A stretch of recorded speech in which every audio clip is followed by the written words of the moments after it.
Oh, let me try this again. Sorry. Okay, let me try this again.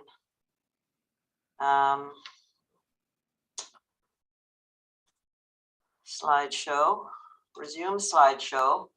Now I'm seeing slideshow. We're not seeing anything. Can you share that with us, please? Yep, I'm trying.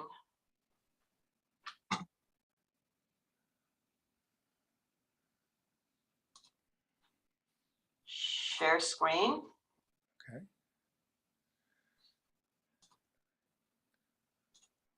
Now, can you see? Yes, perfectly. That's good. So.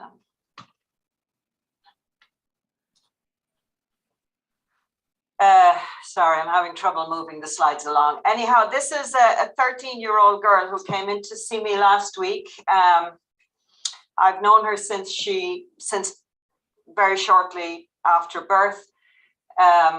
She came in to see me last week with her parents, and she is a teenager who's in a wheelchair, and she's complaining of leaking and discomfort at her colostomy. It's embarrassing. The teachers at school have to try and tape up her colostomy when it leaks, and it smells, and it's resulting in social problems. Now I'm going to try to move the slides along. Yeah. So this girl was born at 37 weeks by C-section. She had a prenatally diagnosed lumbar myelomeningocele. She was noted to have some movement in her right hip flexors, but none on the left. And in her neonatal course, on day 1 of life, she had a myelomeningocele repair. But shortly after this, she was noted to have abdominal distension and minimal passage of stool. And this was a problem that the people in the NICU noted for the first week of life while they were trying to manage her after her myelomeningocele repair. The problem didn't get better with washouts and suppositories. So on day of life 11, she had a rectal biopsy. And she had another rectal biopsy at day 18 of life. And I'll show you some of her results. So on day of life 10, she had this KUB, this plain abdominal X-ray, which shows dilation of loops of bowel in the left side of the abdomen, probably colon, with a paucity of gas in the rectum. And she had a contrast enema, which was consistent with Hirschsprung disease, with a narrowed rectum and a dilated colon above with the transition zone, which appeared to be in her sigmoid colon. The rectal biopsy results, I just got my pathologist to go back over the old slides this week just to make sure that we were correct.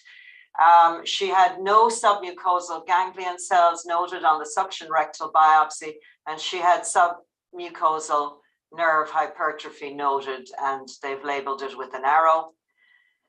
And then at 2 weeks of life, she had a repeat biopsy, and again, it showed the same thing, aganglionosis with hypertrophied nerves.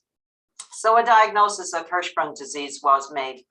In the meantime, she had developed hydrocephalus with increasing head circumference, and she was leaking CSF from the back wound. So the neurosurgeons did a VP shunt on day 22 of life. The issues with her belly came to a head. She developed abdominal distension and bloody stools. So she had a laparotomy on day of life 28.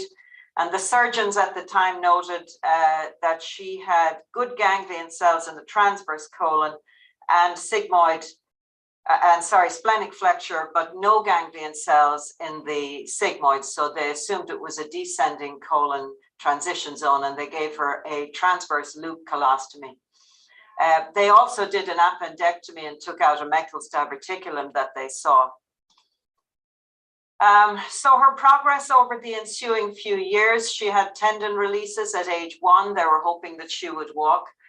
Then it got interesting again. At 2 years of age, she came back to the hospital with profuse rectal bleeding, for which she needed a transfusion